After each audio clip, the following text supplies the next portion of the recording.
Hi everyone, this is September Garrity here to talk with you about choosing a delivery method for practice-based coaching. So in this brief webinar, we are going to talk about taking a systems approach to preparing for practice-based coaching rather than just training coaches and hoping that coaching will happen. We'll be talking about different delivery formats or delivery methods for practice-based coaching. Do a little thinking about how we can choose and prepare coaches and the people who will be coached. So many of you have seen this slide before. It's where we talk about why coaching is such a big deal. So what we know from the research is that if we provide a training that just consists of theory and discussion, then it's likely that about 10% of the people will leave with more knowledge than they came in with. 5% of the people would be able to demonstrate whatever skill we taught during that training, and then everybody goes back to their context and no one does anything differently.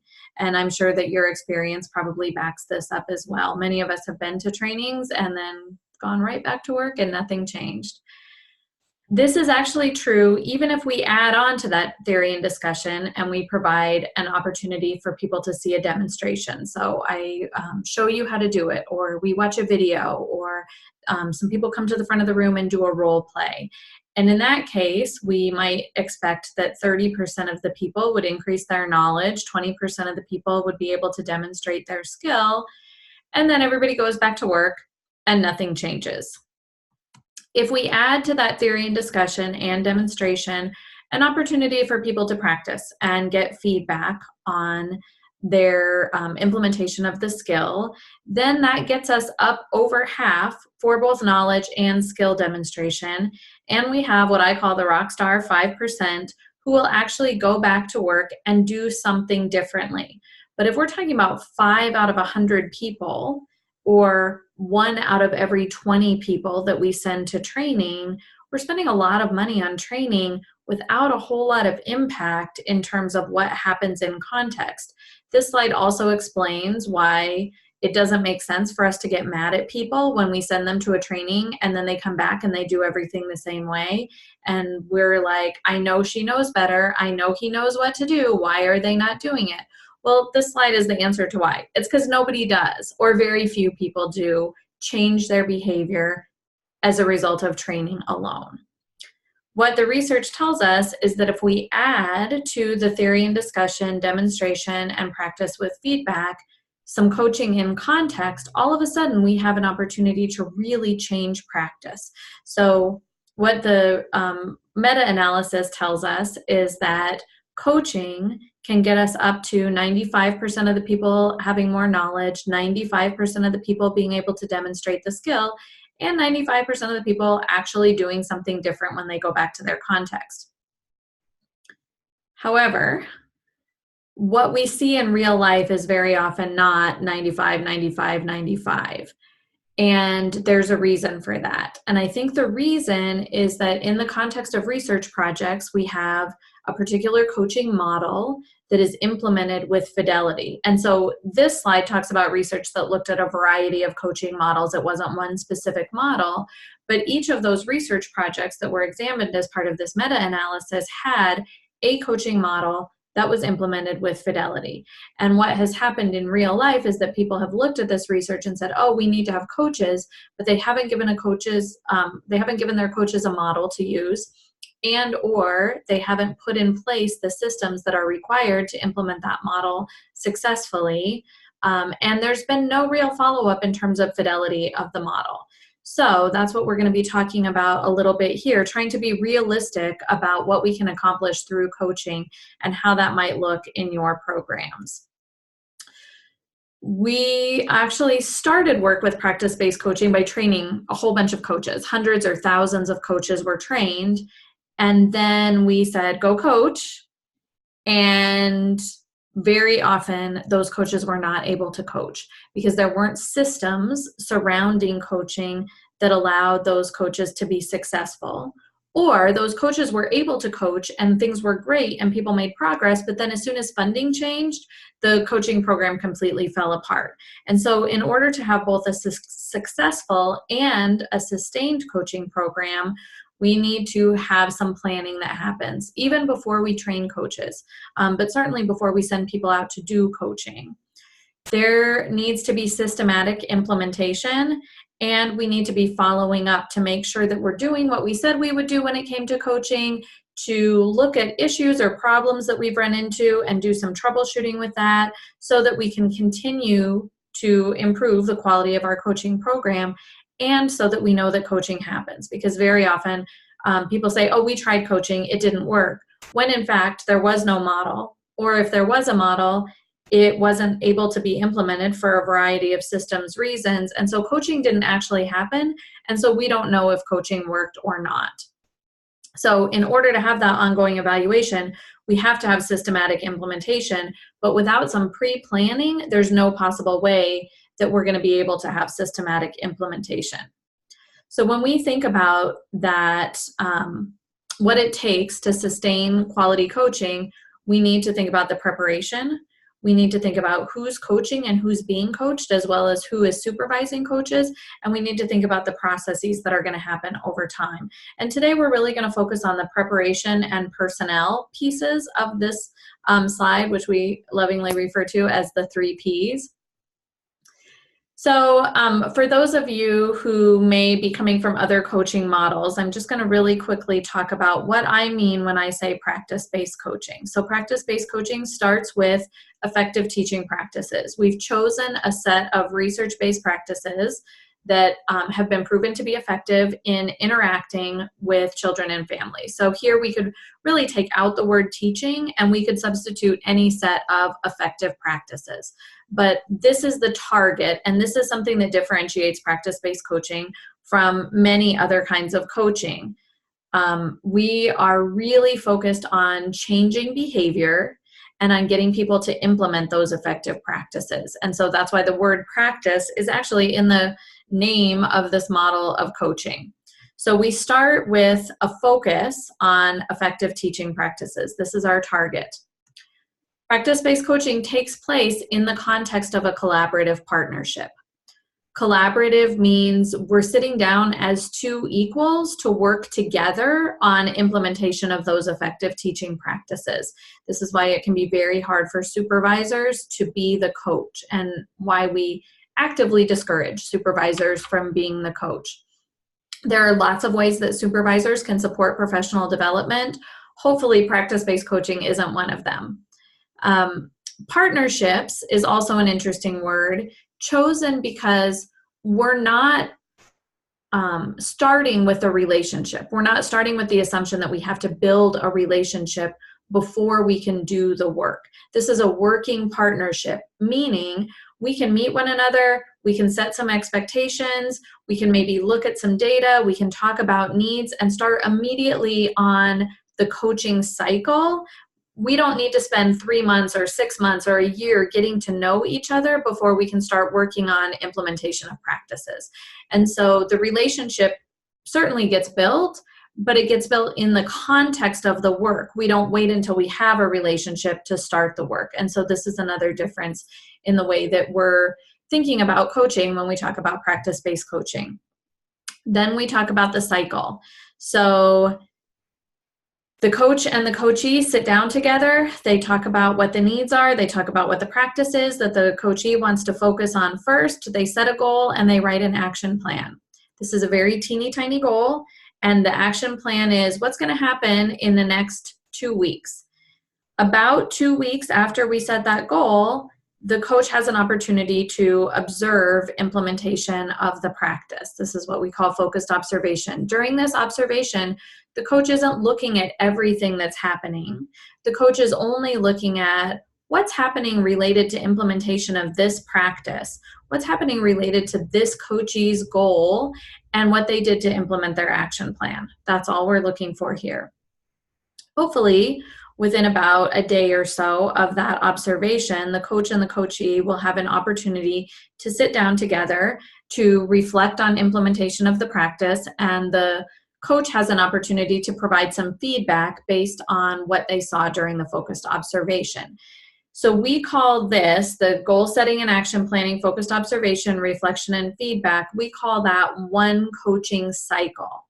And when we've done that, we say we've completed a coaching cycle, even if the coachee has not yet met the goal, because the cycle is dependent on engaging in these three activities: shared goals and action planning, focused observation, and reflection and feedback.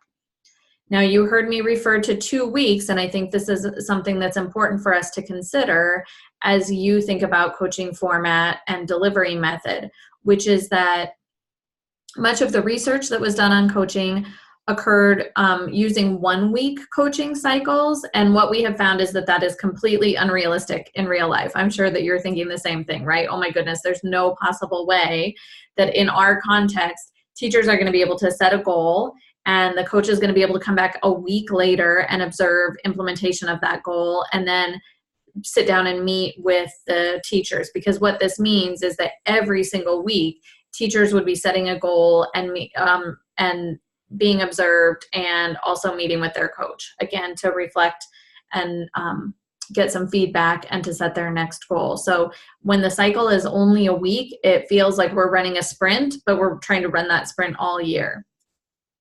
Many of the research studies use 16-week coaching periods, like we engaged in coaching cycles over a 16-week period of time. And so if we sort of extrapolate that out and say, okay, over the course of a school year, we could probably get in 16 coaching cycles if we met every other week. What we know is that meeting monthly is not going to change practice in the way that we want it to.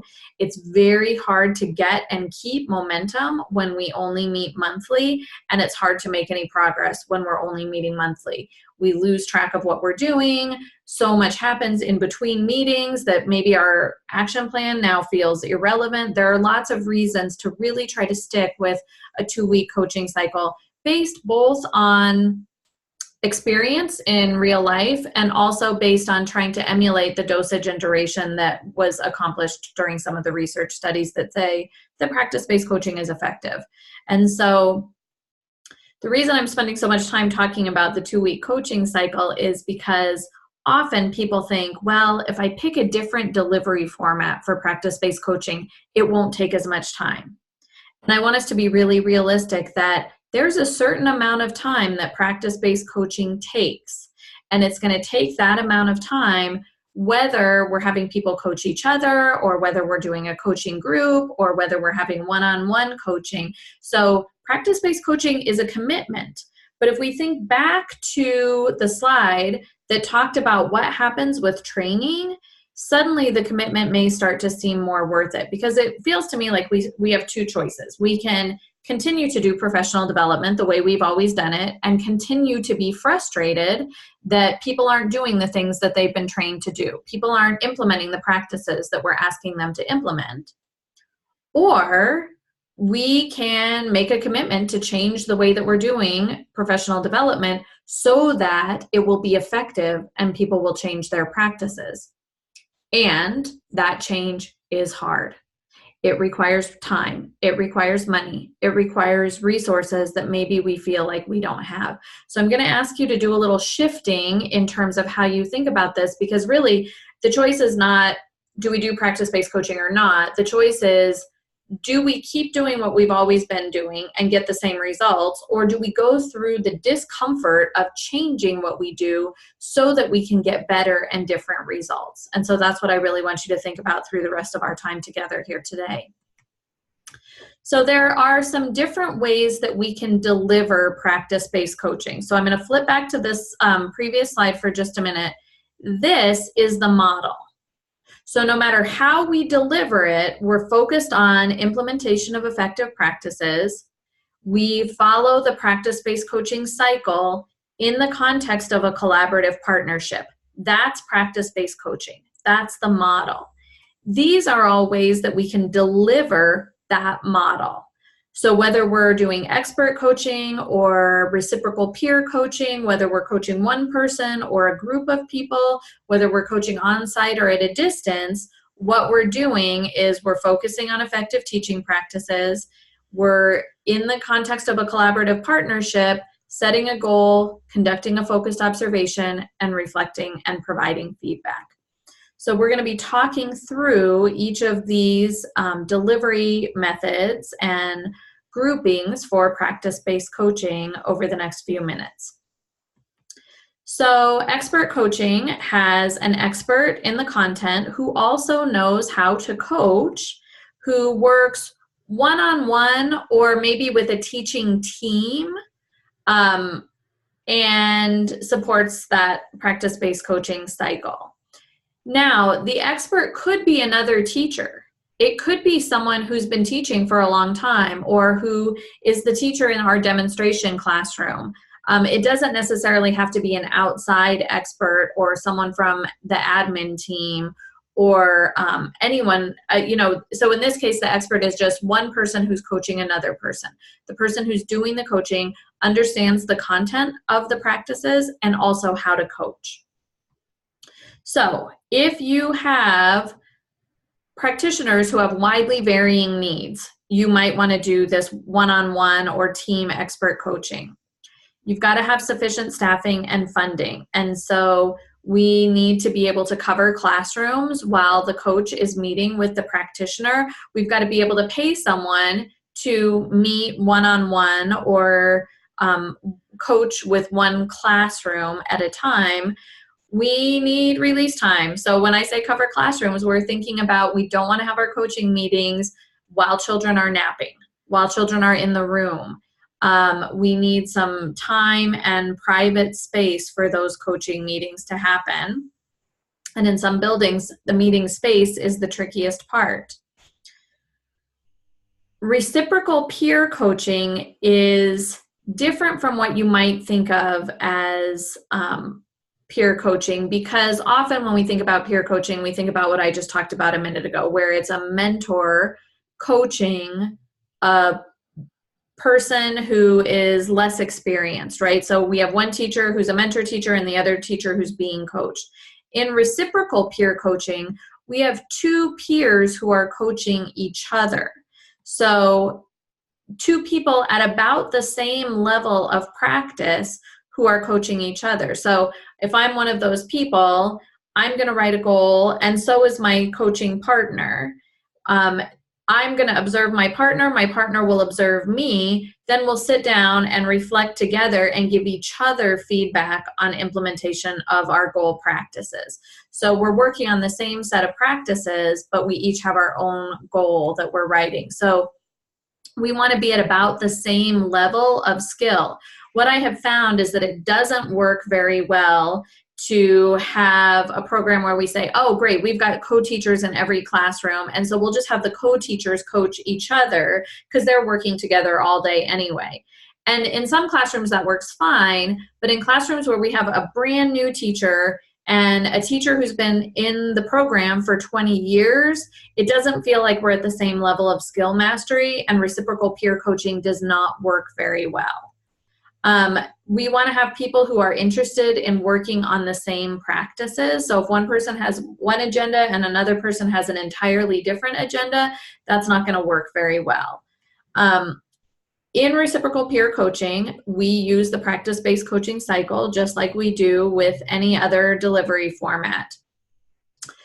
So this will probably work if you have a clearly defined set of practices. As we're asking peers to coach each other, we have to be very clear with what the practices are that they're using, because they're doing this on their own without the guidance of an expert at each meeting. So we need people who can work together well. If I have teachers who don't get along, who don't like each other, who are fighting together, that's not going to work very well. If I have teachers who may be gossiping about each other outside of the meeting, that's not going to work very well. If I have one teacher who talks all the time and another teacher who's always quiet, reciprocal peer coaching is probably not going to be the best choice for those partners. We need to have access to materials and information about the practices, because again, we're letting people do this on their own, and so they're going to need some support. What if they are like, yeah, sure, we want to do this practice, but we have no idea what it's supposed to look like? They need to be able to watch some videos or do some activities or read some articles about the practices, and they're not going to know where to find those things. And so someone else has to be able to provide those materials and that information for them so that they can be successful in coaching each other. And that brings me to maybe the most important point. We do need someone to guide the process. It does not work to say, okay, go coach each other and do it on your planning time and good luck. Because what happens is people don't actually coach each other. Even if they've been trained in practice-based coaching, even if they've been given the forms, what we really need to have happen is some time set aside that's specifically for coaching, that is not planning time, that is not duty time, that is not time that we have children in the room. And we also need someone to provide some accountability so that we know for sure that coaching meetings are happening. These are different than regular planning meetings, and so they need to be treated differently, and that time needs to be set aside. We need someone to make sure that we have subs to cover classrooms as we're doing those focused observations.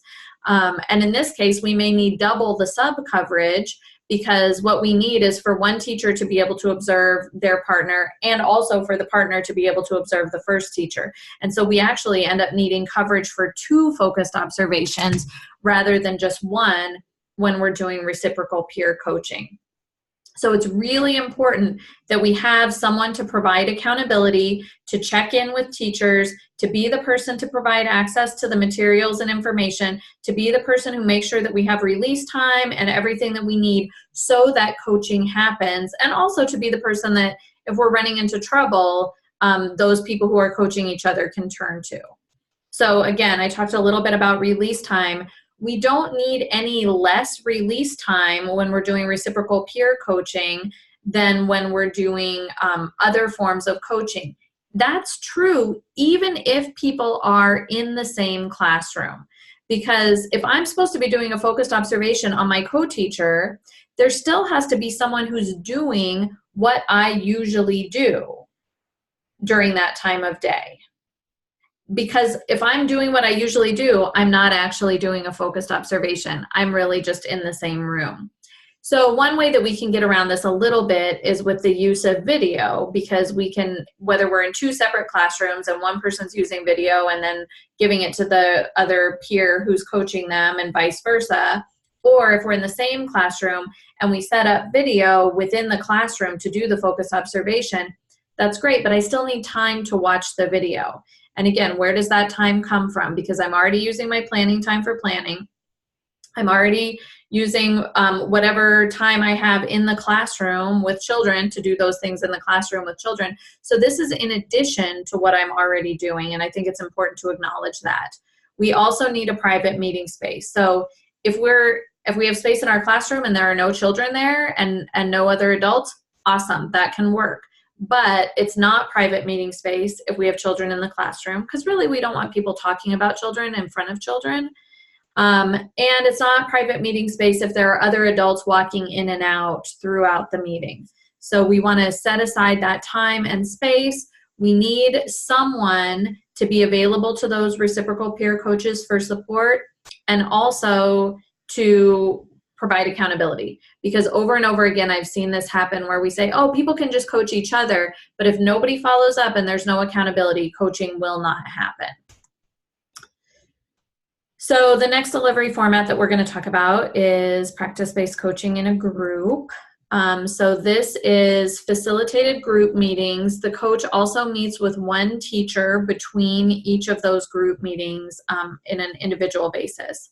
The whole group is working on the same practices. We use video as an integral part of practice-based coaching in a group. So if video is not an option for you, this is not an option that you should consider in terms of format.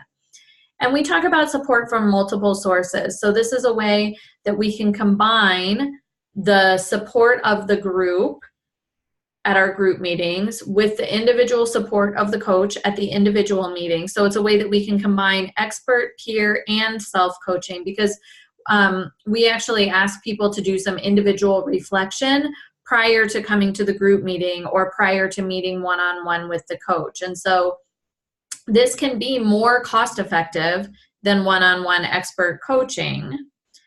However, we need some things in order for it to be successful. We need a clearly defined set of practices. You've probably noticed that for every single one of these, we've said we need a clearly defined set of practices. This is a decision that should be made at the program level. We need to be telling people, here's what we want you to coach on. Here are the practices that we want everyone in this program to be implementing. We need a group of 6 to 8 teachers. Can we do it with fewer? Sure, but if we have 4 teachers and 2 teachers are gone on a given day, then suddenly it doesn't feel so much like we have a group meeting. If we have more than 8 teachers, it's going to be really hard for the facilitator to keep control of the group and for everyone's voice to be heard in the room. So 6 to 8 is kind of the sweet spot. Could I do it with 4 or 5? Sure. Could I do it with 9 or 10? Sure. The trick here is that we've got to get 6 to 8 teachers in the same room at the same time every other week for probably 90 minutes. So the group sessions were written so that they would last 90 minutes. If we're doing reciprocal peer coaching, or if we're doing one-on-one expert coaching or one person coaching a team, then we can probably shoot for 60-minute meetings. So when I talk about one-on-one and individual coaching, I say we can do it in 30. It's really hard to do it in 30, and we're not going to be as effective, but we can make it work in 30 minutes. Can we do it in 20 minutes? No. So with these group meetings, because we have more people, there's a different dynamic, there's a whole system for running the group session. Ideally, we're going to have 90 minutes to meet together. Can we do it in 60? Yes. Can we do it in 45? No. So we want to be really realistic about how much time this is going to take. So when we start to think about, can we get 6 people into a room together for an hour and a half every other week? Is that realistic for us? If the answer is no, then this coaching option is probably not for you. We need someone who's a skilled facilitator. So this person needs to know the content. They need to understand how to coach, and they also need to be skilled at group facilitation. So this adds a whole layer of complexity for the person who's leading the group. We need access to materials and information about the practices, just like we do with any other type of practice-based coaching. So release time is often the kicker for this one, right? Because it's how do we get all of those people into the same room every other week for the amount of time that we need them to be. And we need private meeting space. If we happen to have a lounge, that is not private meeting space because people are coming in and out to get their coffee and to get their lunch out of the fridge. Doesn't work very well. The lobby of a building, also not a private meeting space. So we need some kind of conference room or a classroom that no one's in order to have these meetings be effective. And we need some video cameras. So this could be iPads, depending on the context of your program. Maybe it's even cell phones. This doesn't have to be complicated, but we do need to be able to record video. So this chart kind of talks about the different formats and how we might choose a format. But I just want to say again that it doesn't matter what format we choose if we're not willing to find release time for the people who are being coached. If we don't have private space for people to meet, if we have not defined a set of practices, it's not going to work. And so we really need to think about, what do we need in order to make this happen? And when we start to think about these things, maybe one-on-one expert coaching starts to feel more doable than peer coaching or group coaching.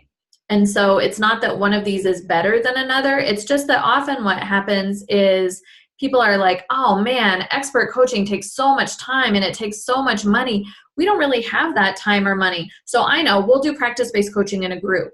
And then we have people go to group coach training and they're like, oh man, seriously? I have to get all my teachers together every other week for an hour and a half? There's no way we can do that. That's way more complicated. Wait, we're going to ask teachers to videotape themselves and share their video with each other? Our teachers aren't going to do that. Okay, so expert coaching is too expensive. Group coaching is too complicated. I know, we'll do peer coaching. And So now we're going to train people to coach, but we're not going to give them any time, and we're not really going to have a system to support the process. We're just going to hope that they're going to like manage to coach each other without any support, without any accountability, without any release time. None of these things will work if we're not willing to commit time and manpower. Should I say woman power? I don't know.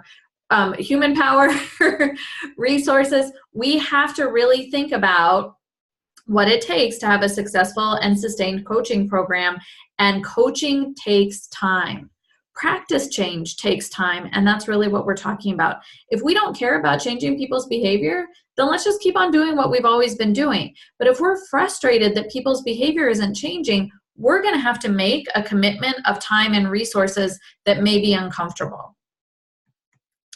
So let's talk about the time. Coaches need time to do those focused observations. They need time to look over the needs assessment and review data from both their focused observation and also other sources of data. They need time to prepare for meetings. It does take time. We do not want coaches to walk into meetings without having spent some time preparing. They may have some travel time, so depending on how spread out our centers are, we need time for travel. So maybe we're reviewing some video. That could also go along with the observation. Maybe we're finding resources on teaching practices, and we also need time to meet. So the people who are being coached need time to look at those videos or read the articles that their coach gave them. They need time to implement the practices. They need time to reflect on their own practice and prepare for the meetings. Even if preparing for the meeting just means like I go to the bathroom and I grab a glass of water before the meeting. Maybe that's all I've got time for, but that does take time. We need time to meet with the coach. So let's talk realistically about the amount of time this takes. I'm not going to talk about self-coaching because we just don't have good research saying that it's effective. So we're going to focus on the peer coaching, expert coaching, and group coaching. So this looks at how many hours a month it might take per person for coaching activities. So if we have people coaching each other, we can expect that each of those peers will need somewhere between 6 and 8 hours per month to engage in coaching activities. So that is time to learn about the practices. It's time to write their action plans together. It's time to implement the practices, to observe each other, and to reflect and provide feedback to one another. So basically what we're talking about here is one full school day a month that we need to set aside somehow for coaching activities. Now, the nice thing is it doesn't happen all in one chunk, right? Like it wouldn't work to set aside a whole day a month. We have an hour here and 45 minutes there and then another hour here. But over the course of the month, we need to find 8 hours worth of time for both of those people who are engaging in reciprocal peer coaching. So that means release time. It means time that's separate from planning time. And we probably are going to have to talk about coverage for observations. So if we think, oh, reciprocal peer coaching is going to be easy, we're just going to tell the teachers to coach each other, we will not be successful. And that is not fair to do to teachers. They already have full-time jobs with all of the activities that they're doing. And so now if we're asking them to add coaching on top of that, we have to set aside some time for them to do that. If we are talking about people being coached by an expert, then the person who's being coached can expect to spend between 4 and 6 hours a month on coaching activities. So that's time to meet with their coach, it's time to implement the practices, it's time to reflect on their own practice, to maybe review some of those resources that the coach gave them. So requires less time on the part of the person being coached than reciprocal peer coaching does. And it requires time on the part of a coach. So we estimate that it takes between 12 and 15 hours per month per person being coached on the part of the coach. So what this means is if I'm coaching a teaching team and we're all sitting down together and they're writing one action plan and I'm doing one focused observation for the whole teaching team, I can expect to spend somewhere between 12 and 15 hours a month on my work related to that team. If I'm coaching one lead teacher, I can expect that it's going to take between 12 and 15 hours a month to coach that one teacher. So this becomes a math problem. How many people can I coach based on the fact that it's probably going to take somewhere between 12 and 15 hours a month to coach that person? Now we're talking inclusive of everything. So this includes the paperwork, it includes time for my own professional development, it includes some travel time, it includes time to prepare for meetings, it includes the time to do the focused observation and to have the meeting. So that includes everything that we would expect a coach to need to do. If there's no travel time, it's going to be shorter. If we're doing our focused observation via video, probably that's going to lessen the time a little bit. So there are ways that we can make this take less time, but it's really not realistic to expect that especially new coaches will be able to spend less than 12 hours per month per person they're coaching or per teaching team that they're coaching. So that means that if I'm doing one-on-one expert coaching, probably my caseload is going to max out right around 10 to 15 teachers if I'm a full-time coach. If I'm not a full-time coach, again, this is a math problem. So if I could coach 15 teachers as a full-time coach, if I'm a half-time coach, I could probably coach 8 teachers. If I'm a quarter-time coach, I'm probably going to max out at 4 teachers. So if we're expecting someone who has another full-time job to start coaching on top of that, it's not really going to happen. And so we want to be realistic about that.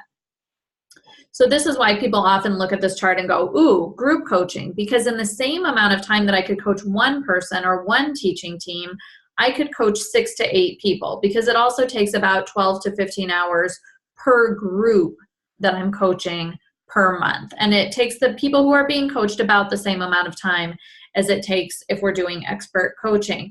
And so this looks like a much more time and cost-effective way to do coaching, because I can coach 6 to 8 people in the same amount of time that I could coach 1 or 2 people if I were doing one-on-one coaching. But again, we have those complications of finding release time and finding private meeting space and getting people together in the same room on a regular basis can be really tricky. So let's just be realistic. Here's what you don't see on this slide. Hey, guess what? You can do practice-based coaching without changing anything about anything else in your program. What we have to do is be realistic that it's going to take time for practitioners to be coached. It's going to take time for coaches to do coaching, and if we don't figure out how to find that time, we might as well not even say we're doing practice-based coaching, because we're not going to be able to do it. So, delivery method can influence how many people I can coach. So if I am coaching 2 groups, then I could probably coach 8 or 10 other teachers and be okay. So maybe in that way, I managed to coach 24 people instead of 15. That could work. If we have some people who are doing reciprocal peer coaching and some people who are being coached by an expert, that might mean that we have more efficient time for our experts, but we've got to have more release time for people who are being coached. So again, just think about the math as you're thinking about what's the way that we can do this.